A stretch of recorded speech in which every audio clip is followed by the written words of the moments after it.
This is just a gentle reminder. Yes, thank you. That the session is being recorded and slides will be available on the GoLab website afterwards. So if you don't want to be recorded, just make sure to switch off your camera feed.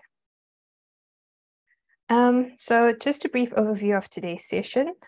We will be exploring the case of the Imagine SIB, the first outcomes-based contract in South Africa, which is being launched by the South African Medical Research Council. The SAMRC has brought together a variety of stakeholders, including an investor, implementer, and government. The SAMRC has a unique and combined role of intermediary and outcomes funder during the implementation of Imagine.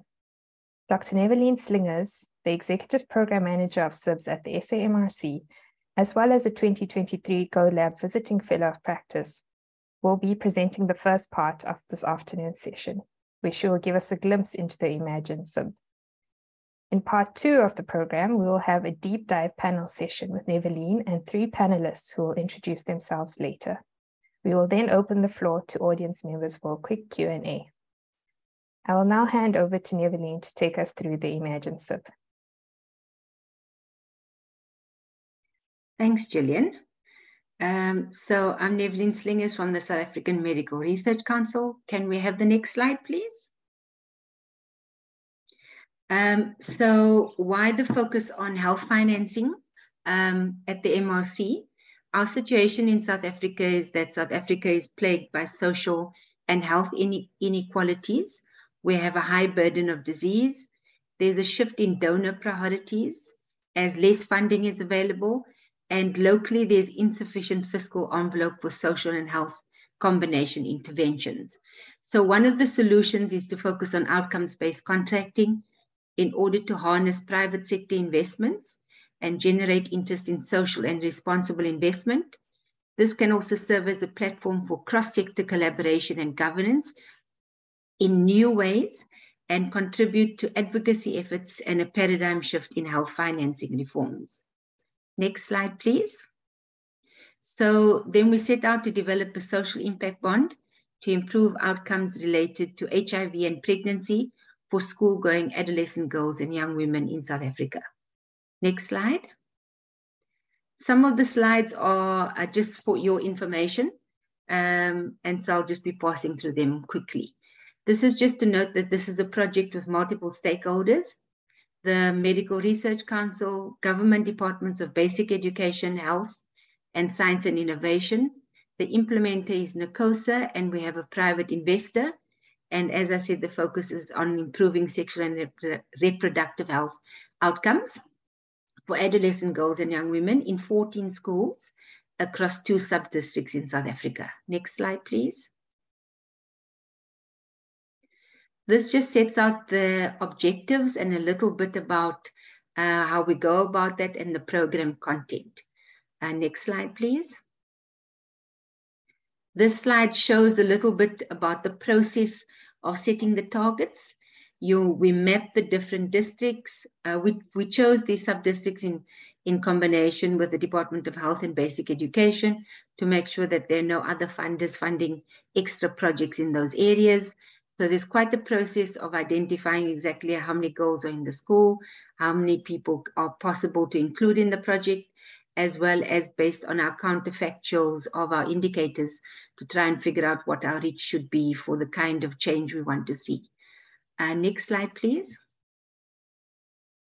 I want to focus on 1 or 2 key things of our SIB. The one is to say, demonstrate who all the partners are. I said the Medical Research Council Office of AIDS and TB is playing the intermediary role. Rand Merchant Bank is the social investor. NACOSA has been appointed as the implementer. The National Treasury of South Africa has approved the SIB after ensuring compliance with the Public Finance Management Act. Outcomes funding from National Treasury will be channeled through the Department of Science and Innovation and the Department of Health. The Global Fund has supported operational expenditure, our development costs, as well as the ongoing impact evaluation. Absa Bank is providing funding for the economic evaluation as well as the Learning Action Network development. And to date, we have already appointed the independent verification agent called Caesar, and the performance manager, which is Innovation Guru, have been appointed. So in terms of the flow of the funds and how things will work is that the first flow was funds from Treasury coming to what we've called our Outcomes Fund at the MRC. The second flow of funds was from the social investor into the project account. Then funds flow at the beginning of the project to the service provider, NACOSA, who then have subcontracted the service provider in each of the sub-districts. And at the end of the quarter, the service provider develops a report that goes to the independent verification agent, who then evaluates that and provides a report. This report is reviewed by the director of the Office of AIDS and TB, and together with the investor, a decision is made about how much outcomes funds has been achieved, and hence funds are then transferred from the outcomes fund to the project account, and hence providing ongoing funding for the program. Next slide, please. It's important to note that what we've done is we've split the outcomes funding between outputs and outcomes, and this is linked to balancing the risk and incentivize the outcomes that have direct links to the ultimate objectives of reduced HIV incidence and pregnancy. So you'll see that some of the outcomes that are really essential to get the program going earn 50% of the outcomes funds, and 50% of the outcomes fund is a link to the outcomes. And as I say, because this was a learning SIB, we decided to split that across outputs and outcomes. Next slide, please. We've got quite a lot of monitoring, evaluation, and learning. We have an impact evaluation, which is a process evaluation and outcomes evaluation. The process evaluation is to see which elements of the project work. An important part of the substructure is flexibility for the implementer to make changes to the evidence-based package in response to feedback from stakeholders, especially the adolescent girls and young women. We're obviously monitoring performance, and that information we will also be sharing about what's happening. Then we have the economic evaluation, which is important for letting us know, first of all, information for the Department of Basic Education who would like to scale up these kind of successful programs, but also so that we begin to understand what the transaction cost for this particular transaction was. Next slide, please. I come to the important part of the ecosystem. So the MRC, while we spent quite a lot of effort in getting our first social impact bond going, we realized that we want to build an ecosystem to advance outcomes-based contracting, and hence we've established the Invest for Health as an emerging initiative situated within the MRC that seeks to establish a center of excellence for outcomes-based contracting for health. So we will incubate projects, develop and disseminate knowledge, build capacity, and activate a learning community of practice through partnerships with government, donors, and academia. As you can see, we want to act as an intermediary and then focus on thought leadership as well as being a network facilitator. Next slide, please. In terms of the Learning Action Network, this will obviously contribute to the two pillars of the Invest for Health initiative, namely the thought leadership and network facilitator. And people may ask why we've chosen a learning network. It's because peer-to-peer learning through a facilitated network has been shown to progressively strengthen both individual level and organizational level related to outcomes-based activities. And the learning agenda is guided by identification of broad questions to address critical knowledge gaps. Obviously, there are many steps to get there to understand who the stakeholders are and what they may be needing. Then delivery of associated learning activities, which are targeted to the different stakeholders according to their needs. And then strategic dissemination of knowledge products. Thanks. Next slide, please. This is just a brief timeline of our activities. I just laughed when I saw this. It looks so simple, when each of these steps was quite in depth and complicated. And I think we just wanted to show some of the highlights of what we've gone through in terms of first searching for the implementer and investor, then doing the co-design of the package of interventions with the implementer, then our long engagement process and approvals for contracting, because this is the first one where government was the full, is providing the full outcomes-based contracting. As I said, the Minister of Finance had to sign off on this project, because the Public Finance Management Act does not actually make allowance for outcomes-based contracting at this point. There was a lot of mobilization to make sure that we are ready for launch, and the SIB implementation actually started on the 15th of March, and we've already been having our monthly project management committee meetings. Next slide, please. So my last slide is a summary, a short summary of our lessons learned. Basically, a lot of things mean that we really have to starting something new and innovative takes quite a lot of time. Stakeholder buy-in and commitment takes longer than you think, because there are many layers within each organization, and everybody has to understand this to be able to bring everybody along. Engaging the public sector policy and regulations are needed, as this is a time-consuming process, but is necessary to reduce transaction costs in the future. And this was my referral to the fact that we had to go through many sections of the National Treasury to be able to get the Minister of Finance to sign off on this. And we are on a process to continue to work with National Treasury to embed this in their processes and eventually adapt the Public Finance Management Act. Governance and stakeholder coordination is quite complicated, but I think it relates to the fact of building trust over time, and obviously the need to share data to build the evidence base for people to understand where you're coming from. And then lastly, to document and share the findings to generate interest is very important. This has been a bit of a challenge for us because one is so busy with all of the other lessons learned that you struggle to get to that. But this peer learning session is one of the first efforts to be able to expand on this. Thank you very much. Thanks. Wow, thanks for painting that picture of the Imagine social outcomes-based contract for us, Neveline. To our audience, please don't forget that you can drop your questions in the chat. If you have any questions for a specific speaker regarding a specific outcome fund or part of the discussion, please direct it accordingly in the chat. Before we kick off part 2, I would like to ask each of our panelists to briefly introduce themselves, specifying what outcomes funds or similar projects they have worked on. We'll go in alphabetical order, starting with Beth Rivet-Karnak from Rand Merchant Bank in South Africa, moving on to Mariella Alejandra Uria from Social Finance UK and SIBS.co, Neveline Slingers, who you already know, so we'll give her a chance to catch her breath, and then Richard Johnson from the Healthy Brains Global Initiative. Thanks, Beth.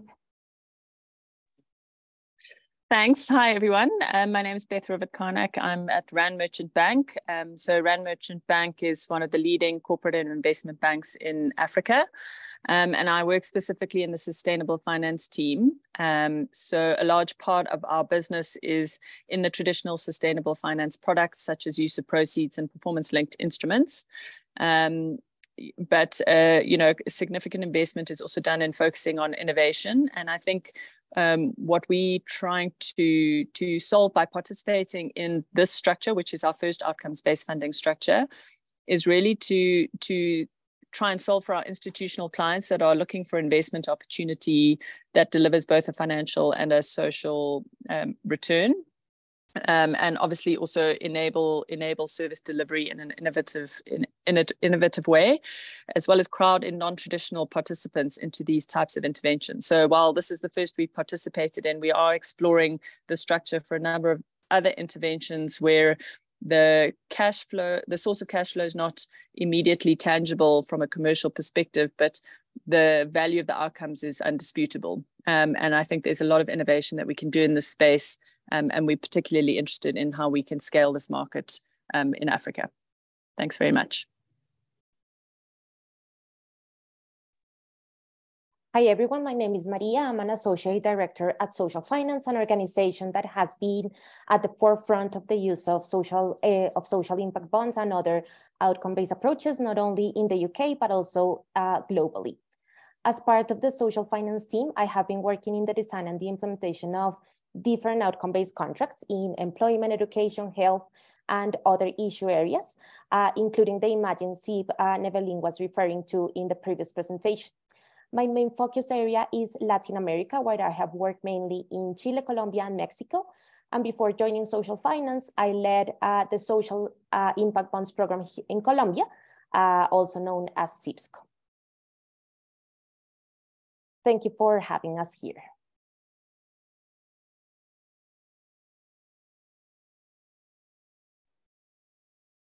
Are we jumping, Neveline, here? Who?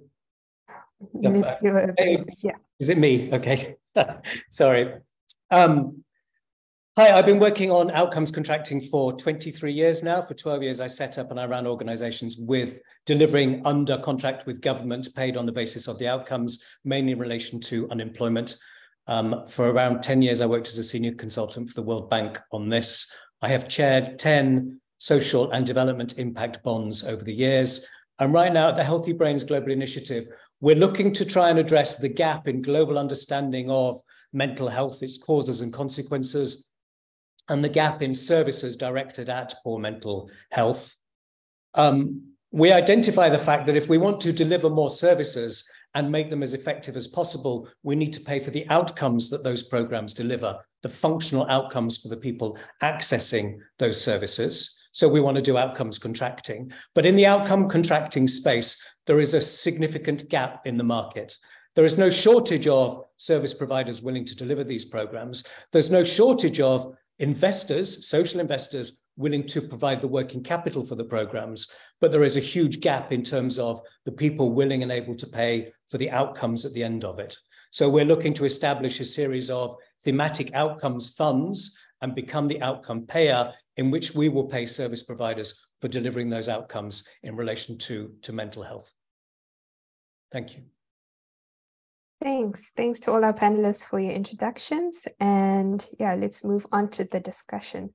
So to kick us off, Neveline, from the SAMRC or intermediary perspective, what has been the experience of the contracting phase during the Imagine social outcomes-based contract? Thanks, Gillian.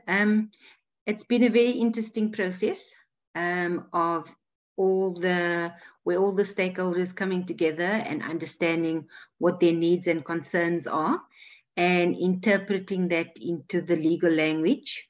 I think that we've built a lot of trust and understanding through this process.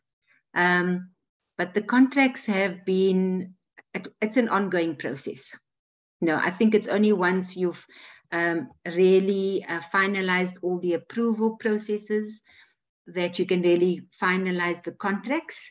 And so because of our approval processes being quite long, we actually had to make many changes to certain aspects of the contracts up until the approvals were received. So I think certainly for the next time around, we realize we want all the approvals first before we finalize the contracts.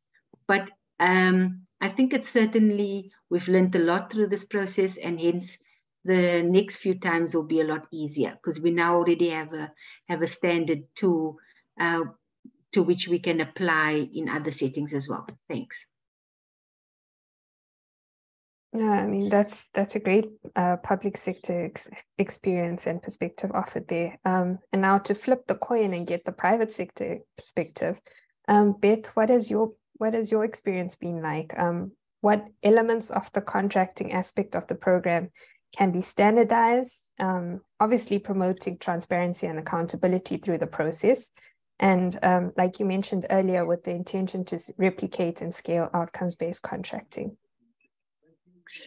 Yeah, thanks. I mean, I think, similar to Neveline, I think there were a lot of features of this specific transaction that meant that transaction timelines were very lengthy, which I think also then impacted the final contracting position because approvals were sought, which took months to secure.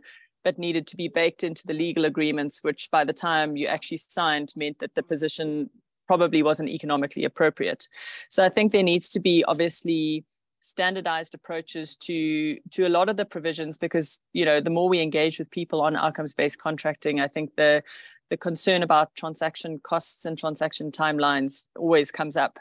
And so I think, you know, to the extent you can get to standardized agreements, and I'm not a lawyer, so it's hard for me to comment on what exactly should be standardized, but I think there's a lot of the kind of general provisions relating to performance and indemnities, etc., that can probably be standardized. And what we as a financial investor are good at is assessing risk and pricing for risk appropriately.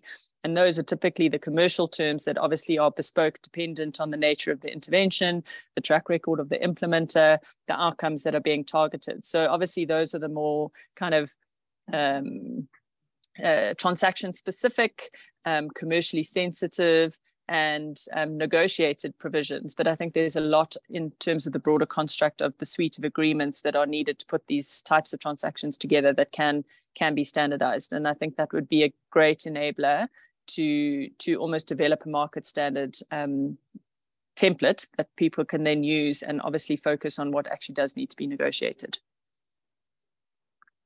Definitely. And what else, or what other lessons can be shared with other actors in the ecosystem, specifically from the private sector who are interested in uptaking OBCs and, like you said, following your lead? Yeah, so I mean, I think, you know, obviously for a commercial investor like a bank, the transaction structure introduces a new type of risk that we haven't traditionally considered in this space, in that you're taking on implementation risk. And obviously in the specific social space, it's often with partners that we don't necessarily have a track record with. So obviously banks fund government to implement all sorts of things, but we don't necessarily, apart from our CSI division, have relationships with an NGO like NACOSA. So a lot of the work that we did in due diligencing the transaction was actually starting to develop that knowledge. And I think to the extent, you know, the financial industry is going to get interested in this intervention if we can demonstrate that there's going to be a significant pipeline and it's worth people taking time to invest to understand the structure, and also start to get to better understand who the best implementers are, what is the risk of achieving an outcome, and what is the value of that outcome. And the more you can crowd in the private sector, who, to be honest, the financial industry, that's our job, is to understand risk and value. The more you can crowd people in, they're doing due diligence on these types of interventions, they're getting a better understanding of what the value of those outcomes are. You know, I think the better ability there is for this to actually scale into, you know, a significant funding option. And so I think, you know, for us, it was obviously a learning experience, but I think to get the broader organization to invest and the industry to invest, you need to demonstrate that there's a significant enough pipeline for them to warrant making that investment. Certainly. And yeah, definitely, like you said, Beth, there are some sensitive aspects of the contracts that should remain strictly between the parties involved. But the need to learn more and share knowledge should take priority. It almost sounds like we need a shift in thinking, right, Richard? What lessons have you come across at the Healthy Brains Global Initiative and the various projects that you've been involved with? Thanks, Gillian. Yeah, so I think it in a lot of occasions comes down to the culture within which the services operate. And that culture is determined by a number of different things. You know, first off, the question for this meeting is addressing in terms of, can data and evidence sharing help us develop an outcomes ecosystem? I could paraphrase it a different way and say, can data sharing help deliver more outcomes? And the answer is yes, of course it can. So if data sharing, if evidence sharing is going to deliver more, why don't we share more? I'm afraid I actually disagree with Beth in that there are elements of this which might be commercially sensitive. I don't see what is sensitive in these contracts. The more transparency that we have in the contract, in the performance of the service, the more accountability we have around it, the more we're able to drive that performance, the more outcomes we're able to achieve. Why our outcomes contracts seem to be remarkably data rich in comparison with other contracts. Why is that the case? One of the impact bonds I chaired, we took over a number of service providers who had been delivering the service for 20 years before the outcomes contract was introduced. And they had been paid a fee for service or a budget reimbursement sort of contract. These organizations were working with 1,000 or so individuals with a range of needs, but they didn't actually know how many people they had on their caseload. They didn't count. They had no idea how many people they were working with at any one time. They were paid to start people on the program, but they never counted whether the people left the program. They just didn't manage the data in that way. As soon as the program was paid for outcomes, it was necessary to count the people who started, the people who progressed, the people who achieved the outcomes, and the people who left the program, so that they could manage the resources and deliver those outcomes in that way. That's why it becomes data rich. But why shouldn't we share that data? So why don't people share that data? As I say, I think it's cultural in part. Service providers, if they don't share the data, are able to hide their underperformance. So they might like it, because if they're underperforming, they don't have to tell people. They might make too much profit in some cases, so they like hiding that, and they often call that commercial sensitivity. And in some cases, you see politicians try and resist data sharing. We had a big shift in the UK. 15 years ago, the whole of the welfare to work employment services system was very much based on co-design. So service providers and the commissioners all shared data on who was doing what and how much it was costing. We had a change of government, and the incoming minister actually said, I'm not going to share this data because when I was in opposition, I used the data to beat up the minister, and no one is beating me up in the same way. And the shutters came down on the department and no data was shared again.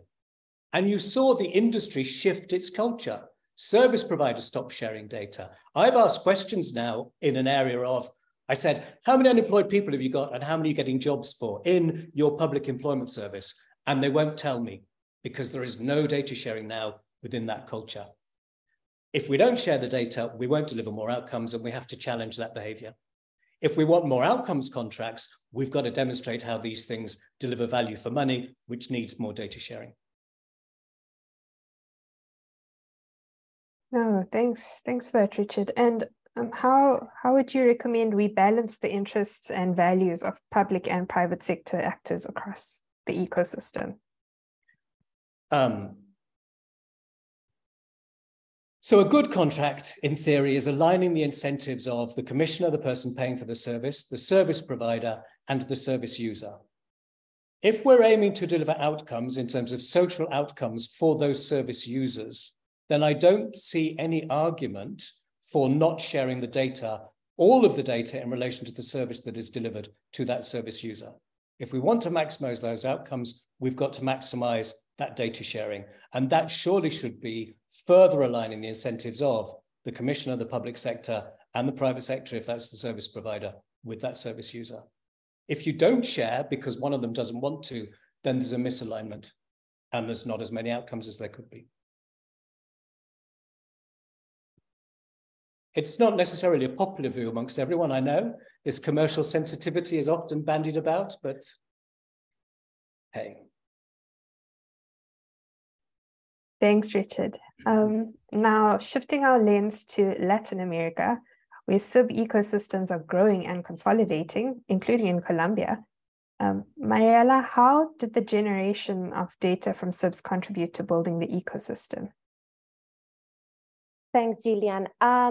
So perhaps before just talking or discussing about a specific example from Latin America, a couple of context information. So the first thing is that Latin America is a region where different ecosystems have reached different levels of development. So on one hand, you have an ecosystem such as Colombia, where several impact bonds and an outcomes fund has been created, where there are a lot of stakeholders engaged in this type of contracting and practices, and where more data is available. And then on the other hand, you have other ecosystems that are just starting to explore this type of mechanisms, but are already thinking about how to use and how to share data. So I guess what we can see from different examples in the region is that first, in order to share data, you need to create the data. And what has happened in Latin America in many places is that not all the data actually exists in order to assess all the risk, all the opportunities that Beth was mentioning, all the approval processes that also Evelyn was mentioned as well. There is not enough evidence in the early stages of an ecosystem to actually support all these type of things. However, what is important to acknowledge is that outcome-based contracts and impact bonds and other type of tools can actually be a tool and a mechanism to create the data that is needed by the ecosystem. So it is important to invest and to understand that these type of outcome-based mechanisms are not just something like a contract to implement a project and create the outcomes, but also are an opportunity, as Richard was saying, to learn, to share, to gather more information that can support the ecosystem. So I guess in terms of how data or the generation of data in Latin America has contributed to building the ecosystem, I think there are two perspectives to answer that specific question. So on one hand, having detailed data to either understand the population needs, to understand what are the outcomes that the population could achieve, the costs of achieving those outcomes, having data infrastructure to measure the outcomes, can actually or has facilitated the design and launch of more outcome-based contracts. So you have one first pilot that creates evidence, and then the other pilots that follow after that specific project, they benefit from the data that is being created in one first attempt. Just to give you an example, the case of Chile. The first impact bond that was designed in Chile was focused on education. It was designed using the information from a service providers that had a proven track record of delivering an intervention. And there is like a belief and an agreement among all the stakeholders in the country that actually having this information available reduce the length and also the complexity of the design process. So as much as you create information, that also reduces the level of effort and also work that future stakeholders need to do in order to engage in this type of contracts. But then also more importantly, I think a second perspective here is that as contracts are implemented and also as outcomes are measured, different stakeholders can actually start shifting the culture and also practices towards outcomes, even if they are not using outcome-based approaches. And one example of that is the case of Colombia. So the data that was generated through the first impact bond in the country actually influence the government's adoption of better monitoring practices for other employment contracts. So what happened was that the Colombian government participated as an outcome payer in the first impact bond. They learned how outcomes could be measured, and they started using like the social security data system to actually try the outcomes achieved through other type of contracts, not outcome-based contracts, but the regular programming that they had as part of their public policy programming. So I guess those are two perspectives in which the data that is created can actually move stakeholders towards outcomes in an ecosystem. And Maria, what are some of the practical ways of engaging these stakeholders or ecosystem actors in sharing the evidence? So I think from a very practical point of view, I think what is important probably is a couple of things. So the first one, I think it's important to have explicit and strategic conversation around the use of data creation and data sharing at the outset of the design. I think when different stakeholders are involved in designing and launching outcome-based contracts or impact bonds or outcomes funds, there is always a focus in figuring out how the contract is going to look like, negotiating the different parts of a contract, and then all those activities related to data creation, data sharing, evaluating the outcomes, measuring the outcomes beyond like the contract verification, they just fall like in a second level of priority. So it is important to actually be aware that that is important and have conversations at the outset. And I think related to that, I think it is important to invest time, invest effort, invest funding in terms of monitoring, measuring outcomes. Evelyn was, when she showcased the case of South Africa, she was saying that alongside this first social impact bond, there is like a full learning agenda that has, or that involves an impact evaluation, also monitoring the performance, also conducting like some sort of cost benefit analysis. So actually having those conversations and investing time, effort, and resources in that is something that can actually facilitate the data creation and data sharing in an ecosystem from a practical point of view. Thank you, Maria. That's a perfect lead into what I wanted to ask Neveline next. We saw on your slides, Neveline, that you mentioned a learning action network. Can you tell us more about the aim of it and how people or organizations can get involved? Thanks, Gillian. So the idea is to share information through the website. So we're working actively on identifying who the stakeholders may be so that we could reach out to them to ask them what their needs are, what kind of, because obviously we can guess what those are, but we actually want to get feedback from stakeholders to say what are your knowledge gaps, what are your concerns, how would you like us to reach out to you to share this information with you? Because apart from the fact that we'll be sharing information coming from this SIB specifically, in terms of as we get access to the information, we'll be showing quarterly progress against the targets, identifying what the challenges are, because those become lessons learned as you go. So we want to share that so that people are always aware of where we are and what we're learning.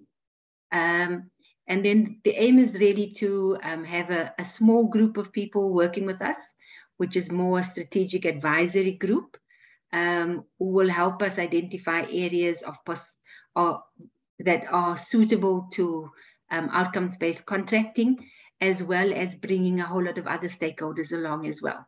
And also starting to capture more in greater depth what else is happening in the country, what people are thinking, to try and reach out to as many people as possible so that we share our learning even more quickly in certain circumstances, you know, where stakeholders are brought together. We can say, you know, to unlock something, we could say very quickly, this is what we learned, you know, because sometimes people don't always go to a website, sorry, or the webinars or whatever are down the line. So putting it out there so that people can also reach out to us proactively. Thanks.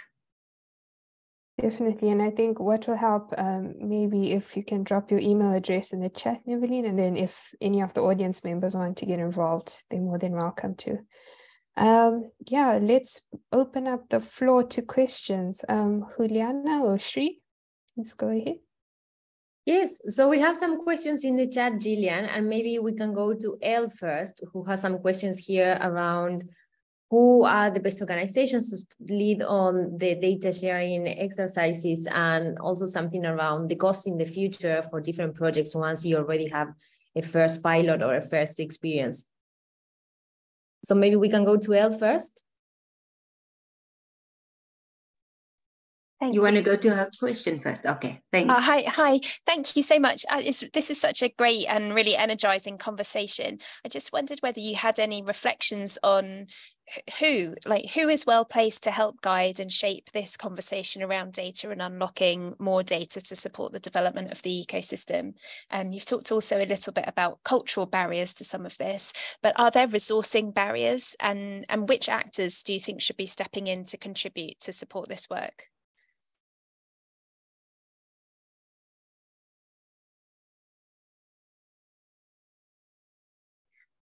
Gillian and Juliana, I'm not sure who you want to answer the questions, or do you want to direct it, or should I just try and answer first? I think you could try, Neveline, and then okay. If someone from the panel also wants to chip in, that's great. Okay, I saw her first question about the costs. Certainly the cost and burdens of development will decrease with time. And that's an important part of building the ecosystem, is to bring down the transaction costs.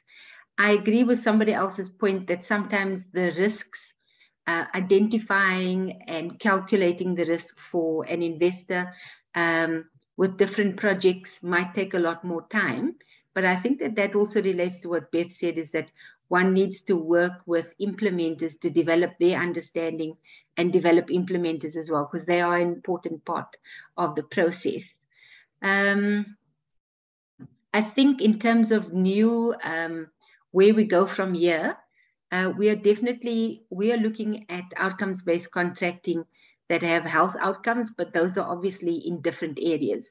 For example, the first one is focusing in education with health outcomes, but that really needs to be expanded to other areas, because there are, as you know, there are many determinants of health. The challenges are about an ecosystem and doing a SIB.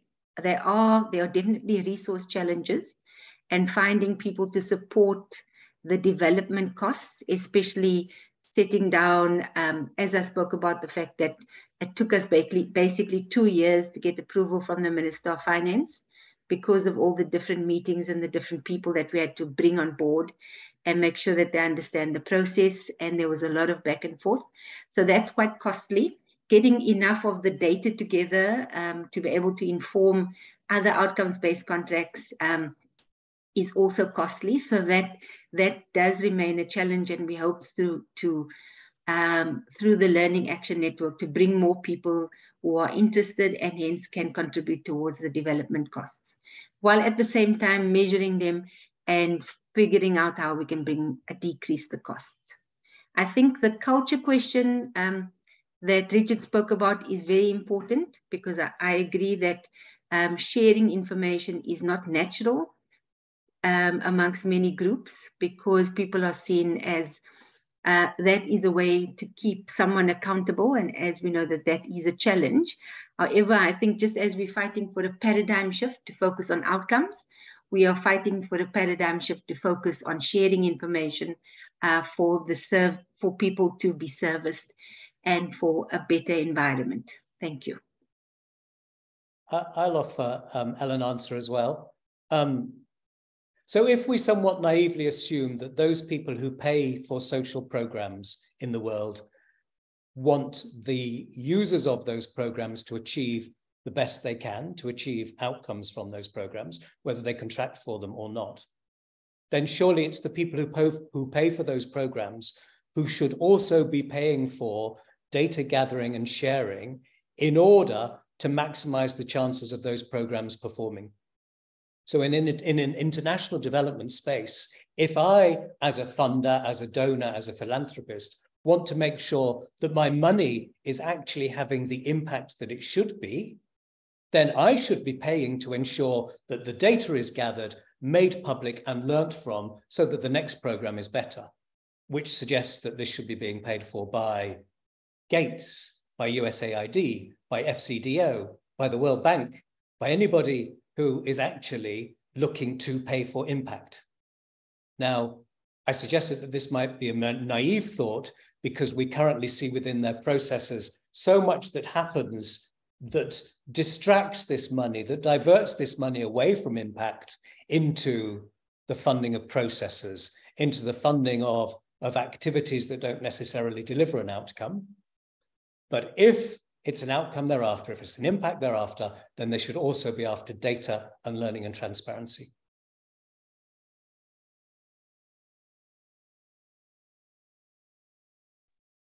And you should hold me to account for that as well, Elle. So when I'm paying when I'm funding outcomes, you should be saying to me, where's your data, Richard? Give it up and share it now. Yeah, we will, Richard, no worries. Okay. And I think we have another question in the chat from around investment and risk from Russ. Russ, do you want to come in and share your question? Oh, hi, everyone. G'day from Australia. So it was really just a comment, but happy to take responses. What we found, certainly in Australia, but in other places too, is that it's difficult for investors to compare risk, traditional asset classes, property and others. It's very easy now. There are quick rules of thumb about different property quality and the sorts of returns you might get for a set investment. But the difficulty in growing outcomes-based contracting is it's difficult to compare SIB contracts. They're not an asset class, even amongst timelessness and leaving care, where there are quite a few now, and recidivism, even comparing those from an investor's perspective, I guess it's a question about the reduction in time. Are we going to be able to get quicker from an investor perspective, let alone other perspectives, if it's still difficult to analyse and assess risk across various SIB investment opportunities, when even a cohort of young people leaving care or a cohort of rough sleepers is difficult to compare from one cohort to another? I mean, I saw the question in the chat and maybe just give some thoughts on it. I mean, I 100% agree that, and you know, take this from someone that this is the first outcomes-based funding contract we participated in. So for us, everything was new. But I guess my comment was, you know, the more that we can do these and demonstrate that there's a pipeline of opportunities for which this funding mechanism is appropriate, the more investors will be willing to invest capacity in developing ways to think about the risk and appropriately price for that risk, and appreciate that the social ecosystem is way more complex than, for example, some of the interventions we're looking at from a climate perspective. But it's, you know, similar to, I guess, a carbon credit is quite straightforward because there's a ton of carbon and you can put a price on it. A biodiversity credit gets a lot more complicated because biodiversity is a very hugely complicated system. Social, I would like say, is even more complex. But unless you can have a pipeline of programs, people are sharing information about those programs. And I think maybe there was a bit of misconception about what I did and didn't want to share as an investor. I guess, you know, as a bank, our competitive advantage is how do we price for risk? And so those parts of a contract, you know, obviously we wouldn't want to share with the market, but I 100% agree that the data and the impact that's being delivered by these programs needs to be shared so that people can understand what is the cost of delivering an outcome, how do you do it efficiently, what is the impact of that, and can start to form a view on risk and form a view on valuation. But if there aren't sufficient pipeline of programs, then I don't think you're going to get the investment community to invest capacity in starting to try to think about this. So it's a bit of a chicken and an egg, and it's not going to be perfect. And I know it's not also a great parallel example, but in South Africa, the renewable energy program started about 8 years ago, and people didn't really understand the capital structure that was needed to make these projects work. So 8 years ago, the way we approached these and how people priced for the risk and is completely different to how they do today, because now we've done hundreds and hundreds of renewable energy projects and people have a much better understanding of how the market works. So it is far more complicated, but I guess the more you get people that think about risk and value on a daily basis to apply their minds to how can we come up with something appropriate in a different ecosystem that they haven't maybe participated in, you know, hopefully that can only improve the fundability and the execution of these types of instruments.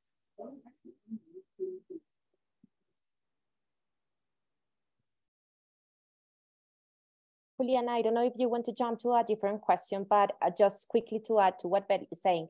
I think from the experience of Latin America, I think this is not something that happens from one day to the other. And actually creating this data and also actually giving all the information to all the stakeholders to actually make informed decisions, it takes time, as I was saying before. If you probably look at two of the ecosystems that we have in the region, which are more active at this point, which is Colombia and Chile, I guess the first stages of the ecosystem are mainly involve investors that, besides having an interest in getting an impact and also a financial return, they are very interested in testing and innovating with this tool. So there is like more tolerance in terms of trying something that doesn't have a lot of information to try to be more flexible and also be more innovative in terms of taking risks, figure out what happens, and then building that information over time. And this is not a region where everything is figured out. There are a lot of still learnings in terms of how to create the data for investors and how to actually measure like the private side of the investment. But I guess an important point that has happened is that this is a process that takes time, and there are different steps to get to the type of data that investors may need. Thanks, Mariela. And now that you are here, I see another question in the chat. I think you addressed it already, but maybe you can say a few more words around the reliability of data in Latin America, but this can also be applied more broadly. And maybe the question is, how do you go about designing a project or thinking about social outcomes in places where you're not 100% sure about the reliability of the data that you access. So do you want to share some thoughts on that? Yes, so I was just sharing in the chat that in my view, what has happened in different countries in Latin America is that the data has been mainly focused on the public sector, like administrative records, right? Which essentially measure the number of people that have been covered with an intervention or benefited from an intervention, and then the cost of the services. And when you think about using outcome-based approaches, that if you only have the data, there is a challenge in terms of figuring out what are the outcomes that this population is achieving, what is the cost of achieving an outcome, and different like data points that you actually need to conduct like a very robust design of an outcome-based contract. So I guess what has happened in Latin America are two type of things in my experience. The first one, for example, is an example from Chile. So in Chile, there was not enough information to actually launch one of the impact bonds that is going to probably launch like in the next couple of months.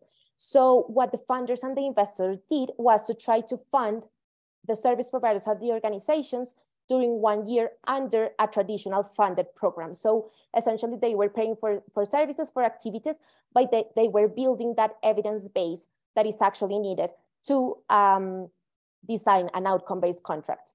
There are other situations. Colombia is another example in which using that information from the government, there were several assumptions that were made in order to design the first outcome-based approach. And then that outcome-based approach was the one that started generating more data on the outcomes, on the cost, and things like that.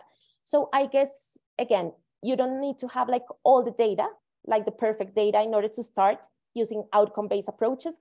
There are several strategies that you can use in order to use the data that is available or create new information that can feed your design or your contract in the future. But it is a learning curve and a process that takes time in order to be and to create that data.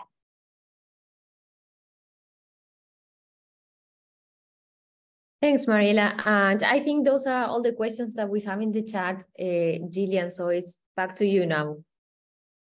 Thank you. Yeah, just a bit of good news. In order to strengthen data sharing and contribute to the INDIGO database, the GoLab and South African Medical Research Council, through the support of SIF, are pleased to announce a regional data steward for Southern Africa, Petra Rousseau. I'd like to call upon Juliana just to say a few words, and then over to Petra to say a quick hello, because we'll definitely be seeing her a lot more often. Thanks, Gillian. Well, on behalf of the INDIGO team, I just want to say that we are delighted to receive Petra in our team.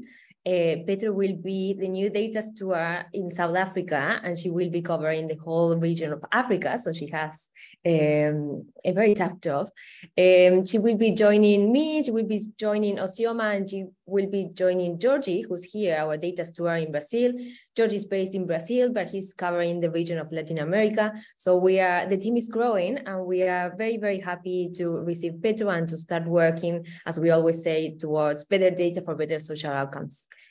So yeah, keep tuned in here to see what are the new things that we do. Petra, it's you here. Would you like to introduce yourself here? Yes, thanks. I'm Petra Rousseau, and as introduced, the new data steward. And I'm really looking forward to documenting all these lessons that it looks like we're going to learn. And then, of course, sharing that through the network that we're going to establish. So we will definitely touch base in the near future. Thank you very much. Thank you. And I definitely missed somebody's energy and voice today. So I'd like to ask Mara to please say a quick 2 sentences on the key takeaways and recommendations from the session. Thank you, Gillian. I think this session has been really exciting.